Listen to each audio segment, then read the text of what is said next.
Hello everyone, welcome to the YouTube channel Eye of Law. मेरे इस channel पे आपको लॉ से रिलेटेड वीडियोस देखने को मिलती हैं। इस वीडियो का टॉपिक होने वाला है लीगल एथिक्स का एक important topic, rights of an advocate. देखिए, जितने भी राइट्स या फिर प्रिविलेजेस की हम बात करेंगे इस वीडियो में, ये सारे के सारे एडवोकेट एक्ट 1961 के तहत वकीलों को दिए गए हैं। देखिए, एक एडवोकेट होने के तौर पर आप अपने अधिकारों को जानें, ऐसा इसलिए भी जरूरी है ताकि कोर्ट रूम के अंदर या बाहर आप पूरी इंडिपेंडेंस और बिना किसी डर के न्याय के लिए काम कर सकें। तो चलिए बिना किसी देरी के समझते हैं एडवोकेट एक्ट 1961 वकीलों को कौन कौन से मुख्य अधिकार देता है। सबसे पहला राइट है राइट टू प्रैक्टिस, यानी कि वकालत करने का अधिकार। एडवोकेट एक्ट 1961 का सेक्शन नंबर 30 हमें राइट टू प्रैक्टिस देता है, यानी कि ये सेक्शन देश के हर एडवोकेट को भारत की सभी अदालतों में प्रैक्टिस करने की फ्रीडम देता है, चाहे वो देश की सबसे बड़ी अदालत हो सुप्रीम कोर्ट, या फिर अलग अलग राज्यों की हाई कोर्ट्स हो, या फिर सबऑर्डिनेट कोर्ट्स हो। एक वकील कहीं भी केस लड़ सकता है। साथ के साथ वो वकील अपने क्लाइंट की तरफ से किसी भी कोर्ट या ट्रिब्यूनल में अपीयर होने का अधिकार रखता है, वहां बहस करने का अधिकार रखता है और कानूनी कार्यवाही करने का भी पूरा अधिकार रखता है।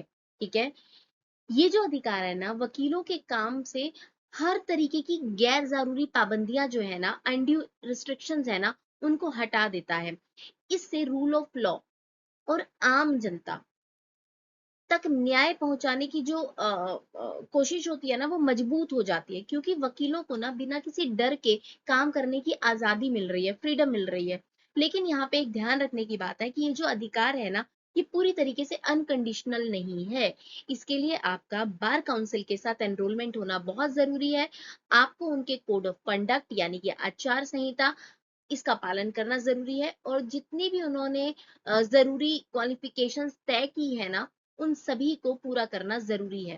ठीक है, एडवोकेट्स को मिलने वाला सेकंड राइट है राइट टू प्री ऑडियंस, यानी कि सुनवाई से पहले रिकॉर्ड्स देखने का और उनको जांच करने का अधिकार। आसान शब्दों में अगर कहें कि वो एक्सेस कर पाएंगे और इंस्पेक्ट कर पाएंगे बिफोर हियरिंग सारे डॉक्यूमेंट्स। ठीक है, इसके पॉइंट्स को अगर हम देखें तो देखिए, किसी भी केस की फाइनल सुनवाई शुरू होने से पहले, ठीक है, हियरिंग शुरू होने से पहले एक एडवोकेट को उस केस से जुड़े सभी रिकॉर्ड्स, डॉक्यूमेंट्स और जो भी अदालती कार्यवाही है, प्रोसीडिंग्स है, उनको एक्सेस करने और उन्हें इंस्पेक्ट करने यानी उनकी जांच करने का पूरा कानूनी अधिकार होता है। ठीक है, देखिए, ये अधिकार ना वकीलों के लिए बहुत जरूरी है, क्योंकि इसी की मदद से वो अपने पूरे के पूरे केस की प्रिपरेशन कर पाते हैं।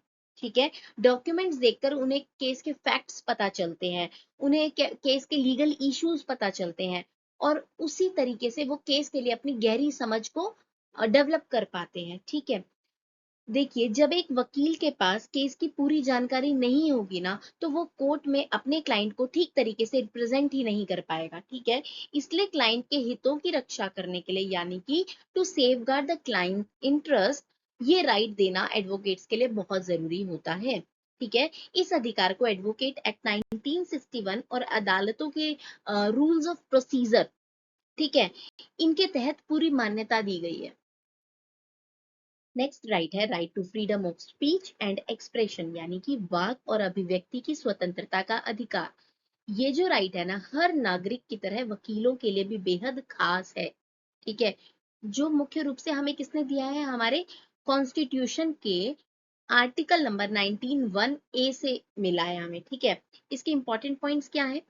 एक्सप्रेस ओपिनियन और क्रिटिसिज्म। देखिए, एक एडवोकेट के तौर पर आपके पास ये अधिकार है कि आप लीगल सिस्टम या अदालती फैसलों पर अपनी राय फेयर तरीके से रख सकें। ठीक है, अपनी राय में आप वो पॉजिटिव और क्रिटिसिज्म दोनों ही रख सकते हैं।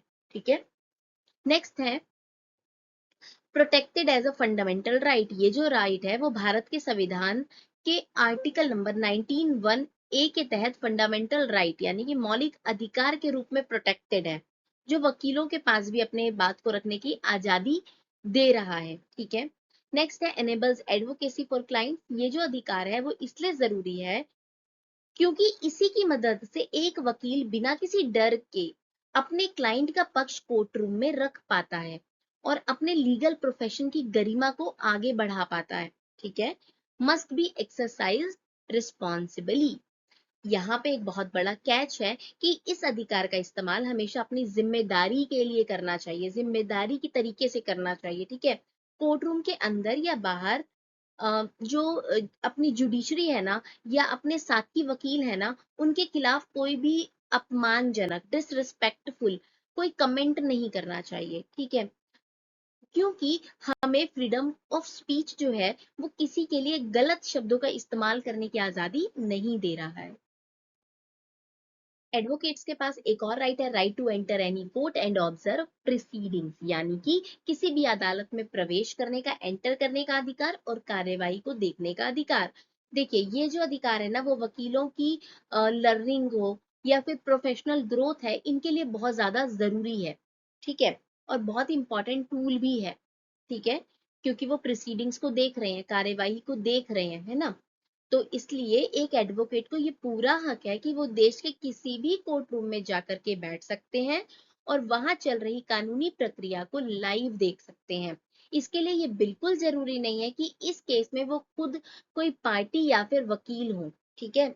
ये जो राइट है वकीलों को उनके बुकिश नॉलेज से, किताबी ज्ञान से ना दूर, अलग है, कि कोर्ट रूम कैसे काम करता है, प्रैक्टिकल नॉलेज देता है, कोर्ट की फंक्शनिंग बताता है, और असली कानूनी प्रक्रियाएं जो लीगल प्रोसीडिंग्स है ना वो कैसे चलती हैं, उसकी एक प्रैक्टिकल नॉलेज देता है, ठीक है। अलग अलग केसेस की लाइव सुनवाई देखने से होता क्या है कि वकीलों को देश में चल रहे लेटेस्ट कानूनी बदलावों के बारे में और नए कानूनी डेवलपमेंट्स की जानकारी होती रहती है, ठीक है। ये जो अधिकार है ना, कॉन्टिन्यूअस लर्निंग की प्रोसेस को ना सपोर्ट करता है, निरंतर सीखने की जो प्रक्रिया है ना उसको सपोर्ट करता है, फेवर करता है। जब जूनियर या कोई अन्य वकील अपने किसी सीनियर कलीग या फिर अपने किसी साथ के वकीलों को बहस करने के तरीकों को देखते हैं ना, तो उनके लॉजिक, उनकी केस प्रेजेंटेशन, उनकी स्ट्रेटजीज, इन सबको भी वो ऑब्जर्व करते हैं और उन्हें बहुत कुछ नया सीखने को मिलता है। इसीलिए वकीलों को यह अधिकार दिया गया है कि वो देश के किसी भी कोर्ट रूम में जा करके प्रोसीडिंग्स को देख सकते हैं। नेक्स्ट राइट है हमारे पास, राइट अगेंस्ट अरेस्ट, यानी कि गिरफ्तारी के खिलाफ अधिकार। देखिए, ये जो अधिकार है वकीलों को बिना किसी डर या दबाव के अपना काम करने की सुरक्षा देता है, ठीक है। इसके कुछ इंपॉर्टेंट पॉइंट्स देखते हैं। Protect from arbitrary arrest. देखिए, ये जो अधिकार है ये वकीलों को अपनी प्रोफेशनल ड्यूटीज निभाते समय, दोबारा सुनिए, प्रोफेशनल ड्यूटीज निभाते समय किसी भी मनमानी या फिर नाजायज गिरफ्तारी से, आर्बिट्ररी अरेस्ट से प्रोटेक्ट करता है, ठीक है। किसी भी तरीके की सिविल मामलों में गिरफ्तारी से छूट का प्रावधान भी दिया गया है एडवोकेट्स के लिए, ठीक है। इसके तहत किसी भी एडवोकेट को कोर्ट जाने, कोर्ट में रहने या फिर कोर्ट से वापस लौटते समय गिरफ्तार या डिटेन नहीं किया जा सकता। ये जो राइट है ये एडवोकेट्स को सिविल प्रोसीजर कोड सीपीसी के सेक्शन नंबर 135 से मिला हुआ है। नेक्स्ट आता है फियरलेस रिप्रेजेंटेशन। इस अधिकार का सबसे बड़ा फायदा पता है क्या है? ये है कि वकील बिना किसी धमकी या बिना डरे, विदाउट किसी डर के, वो अपने क्लाइंट का केस पूरी मजबूती के साथ कोर्ट में प्रेजेंट कर सकता है। एक्सेप्शन है यहाँ पे, ध्यान रखना है कि कोई एब्सोल्यूट इम्यूनिटी प्रोवाइड नहीं की जा रही एडवोकेट्स को, ठीक है। क्योंकि अगर ये मामला गंभीर है या कोई कॉग्निजेबल ऑफेंस है, ठीक है, या किसी कंपिटेंट कोर्ट ने अरेस्ट वारंट जारी किया हुआ है, तो ये जो राइट है ना ये लागू नहीं होगा, क्योंकि कानून के सामने एट द एंड सब इक्वल हैं। नेक्स्ट राइट है right to meet with the accused, यानी कि आरोपी से मिलने का अधिकार। देखिए, ये जो अधिकार है एक वकील को अपने क्लाइंट के लिए सबसे बेस्ट डिफेंस स्ट्रेटजी तैयार करने की ना आजादी देता है। इसके इंपॉर्टेंट पॉइंट्स है, प्राइवेट कंसल्टेशन विद क्लाइंट्स, कि एक एडवोकेट का ये पूरा हक है, पूरा अधिकार है कि वो अपने क्लाइंट से, जिसमें चाहे वो एक्यूज है, आरोपी व्यक्ति भी है, वो बिल्कुल प्राइवेट में यानी अकेले में मिल सकता है और केस को डिस्कस कर सकता है। इस मीटिंग या फिर कंसल्टेशन के दौरान ना किसी भी तरीके की दखल अंदाजी, इंटरफेरेंस या फिर पुलिस या अथॉरिटी द्वारा कोई मॉनिटरिंग, मतलब निगरानी करने की कोई परमिशन नहीं होती है, ठीक है। ये जो मुलाकात है, ये जो मीटिंग है ना, वो परिस्थिति के अनुसार पुलिस कस्टडी में भी हो सकती है या फिर जेल के अंदर भी हो सकती है, ठीक है। कानून जो है वकीलों को अपने क्लाइंट से बात करने के लिए पूरा एक्सेस देता है, ठीक है, क्योंकि एट द एंड कानून भी क्या चाहता है, न्याय हो, है ना। ऐसा नहीं है जिसको उन्होंने जेल में डाल रखा है एक्यूज समझ के, उनकी कोई ऐसा पक्ष हो जो वो बताए बिना ही रह जाए। नेक्स्ट पॉइंट है, ये जो अधिकार है, ये जो राइट है ना, ये सेफगार्ड करता है अटॉर्नी क्लाइंट प्रिविलेज और डिफेंस स्ट्रेटजी को, ठीक है। देखिए, जब तक वकील और क्लाइंट की बातें सीक्रेट होंगी ना, तब तक एक निष्पक्ष ट्रायल मुमकिन हो पाएगा। इसीलिए ये जो राइट है, ये किसी भी तरीके की निगरानी के लिए परमिशन नहीं देता है जब क्लाइंट और उनके अटॉर्नीज यानी कि उनके एडवोकेट्स आपस में बात कर रहे होते हैं। नेक्स्ट पॉइंट है right to secure the privacy of communication, यानी कि संवाद की गोपनीयता को सुरक्षित रखने की अधिकार। ये देखिए, ये अधिकार सीधे तौर पर अटॉर्नी और क्लाइंट की कॉन्फिडेंशियलिटी को ना बनाए रखता है, ठीक है।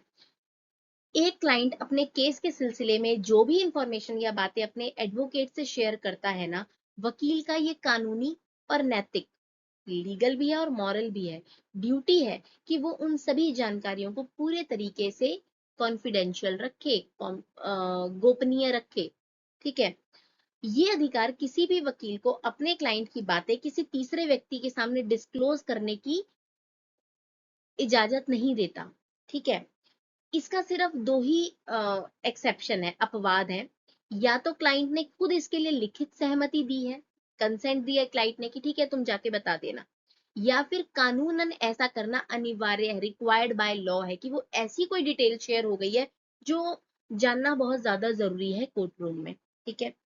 देखिए, एक मजबूत और इफेक्टिव रिप्रेजेंटेशन के लिए ना, वकील और क्लाइंट के बीच में एक ट्रस्ट होना चाहिए, ठीक है, बहुत ही अटूट भरोसा होना चाहिए।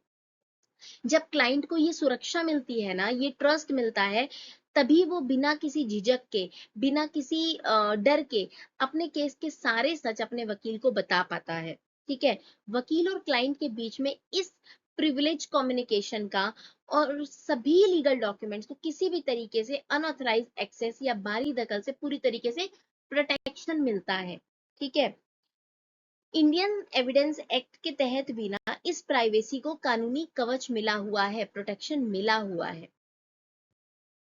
नेक्स्ट राइट है राइट टू टेक फीस। देखिए, कोई भी अगर इंसान काम करता है तो वो फीस लेने का अधिकारी है, तो एडवोकेट्स भी हैं, ठीक है। एक प्रोफेशनल के तौर पर अपनी मेहनत और अपने दिए गए सर्विसेज, अपनी सेवाओं के बदले उचित फीस पाना, ठीक है, पारिश्रमिक पाना, जो है वो हर वकील का राइट है, ठीक है।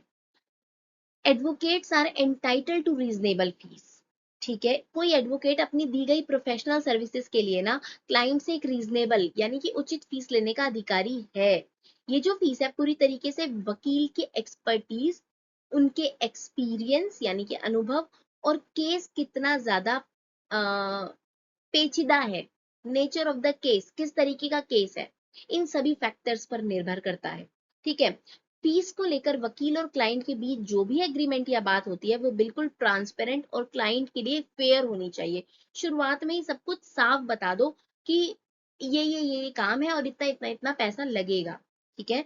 अगर कोई क्लाइंट का काम पूरा होने के बाद भी तय किया हुआ फीस नहीं देता है, ठीक है, तो एक एडवोकेट के पास ये राइट होता है कि वो उस अनपेड फीस जो होती है ना उसकी रिकवरी के लिए क्लाइंट पर केस कर दे। हालांकि ऐसा करते समय ना जो प्रोफेशनल कंडक्ट रूल्स जो होते हैं उनका ध्यान रखना बहुत ज्यादा जरूरी होता है, लेकिन फिर भी आप एडवोकेट्स के पास ये राइट होता है कि अगर उनको फीस नहीं मिली है तो वो क्लाइंट के ऊपर भी केस कर सकते हैं। एक और राइट आ रहा है right to refuse a case, यानी कि किसी भी तरीके के केस को लेने से इनकार करने का अधिकार। देखिए, एक एडवोकेट को ये पूरा अधिकार है कि वो किसी भी ऐसे केस को लेने से मना कर दे, डिक्लाइन कर दे, जो उसके प्रोफेशनल एथिक्स यानी कि व्यावसायिक नैतिकता या फिर उसके पर्सनल प्रिंसिपल्स यानी कि उसके व्यक्तिगत सिद्धांतों के अगेंस्ट है, खिलाफ है, ठीक है। कंफ्लिक्ट ऑफ इंटरेस्ट, अगर किसी केस में कॉन्फ्लिक्ट ऑफ इंटरेस्ट की स्थिति बनी हुई है यानी कि हितों का टकराव हो रहा है, जैसे अपोजिट पार्टी आपकी पुरानी क्लाइंट रही है या कोई करीबी रिश्तेदार उस केस से जुड़ा है, तो ऐसी स्थिति में केस को रिफ्यूज करना न सिर्फ एक एडवोकेट का अधिकार है बल्कि एक सही कानूनी कदम भी है, ठीक है, ताकि बाद में अगर कोई वर्डिक्ट आ रहा है तो उसमें कॉन्फ्लिक्ट ऑफ इंटरेस्ट जैसा पॉइंट रेज ना हो। नेक्स्ट है प्रोटेक्ट इंडिपेंडेंस। ये जो राइट है ये वकीलों की इंडिपेंडेंस को प्रोटेक्ट करता है। ये सुनिश्चित करता है कि कोर्ट और क्लाइंट के प्रति जो आपकी ड्यूटीज है ना, उनसे किसी भी तरीके का कोई कॉम्प्रोमाइज ना हो। इसका एक एक्सेप्शन है क्या, कि अगर अदालत ने आपको खुद किसी क्रिमिनल केस में, ठीक है, अपॉइंट कर दिया है, यानी कि अगर कोर्ट ने ही अपॉइंट किया है, डिफेंस काउंसिल बनाया है, या फिर आप state engage legal aid services के तहत काम करते हैं, यानी कि सरकारी कानूनी सहायता सेवाओं में काम कर रहे हैं, तो आप बिना किसी ठोस और बेहद मजबूत कारण के केस लेने से मना नहीं कर सकते हैं। लास्ट में कंक्लूजन में हम देखते हैं कि जितने भी हमने 9 राइट्स पढ़े हैं ना एडवोकेट्स के लिए, इनका क्या महत्व है, ठीक है। तो सबसे पहले है कि ये जितने भी अधिकार दिए गए हैं ना, ये भारत में जितने भी एडवोकेट्स हैं उनकी इंडिपेंडेंस को, उनकी इंटीग्रिटी को और उनके काम के प्रभाव को, इफेक्टिवनेस को ना प्रोटेक्शन देते हैं, ठीक है। ये जो अधिकार है ना, ये कोई मामूली अधिकार नहीं है। इन्हें एडवोकेट एक्ट 1961, ठीक है, और bar council rules of professional conduct, इनके तहत ना बकायदा कानूनी मान्यता और जगह दी गई है, ठीक है। ये जो अधिकार है वकीलों को वो जरूरी टूल्स और प्रोटेक्शन देते हैं जिनकी मदद से वो कोर्ट, अपने क्लाइंट और पूरे समाज की सेवा बिना किसी रुकावट और बिना किसी डर के पूरी निष्ठा से कर सकते हैं, ठीक है। और सबसे आखिरी और सबसे इंपॉर्टेंट बात ये है कि ये अधिकार वकीलों को एम्पावर करते हैं, ठीक है, ताकि वो कोर्ट में पूरी निडरता और पूरे कंपिटेंट तरीके से एक ऑफिसर ऑफ द कोर्ट के रूप में अपना ड्यूटी निभा सके, अपना फर्ज निभा सके, ठीक है। इसका मतलब वकीलों के जितने भी अधिकार है ना, सिर्फ उनके व्यक्तिगत फायदे के लिए नहीं है, बल्कि ये हमने पूरे जस्टिस सिस्टम और रूल ऑफ लॉ को जिंदा रखने के लिए बनाए हैं, और इसीलिए ये फॉलो किए जाते हैं। आई होप ये पूरा का पूरा वीडियो आपको समझ में आ गया होगा। अगर फिर भी कोई डाउट रहता है तो आप मुझे कमेंट सेक्शन में लिखिए। मेरी वीडियोस पसंद आते हैं तो इसको लाइक करिए, मेरे चैनल को सब्सक्राइब करिए। Thanks for watching.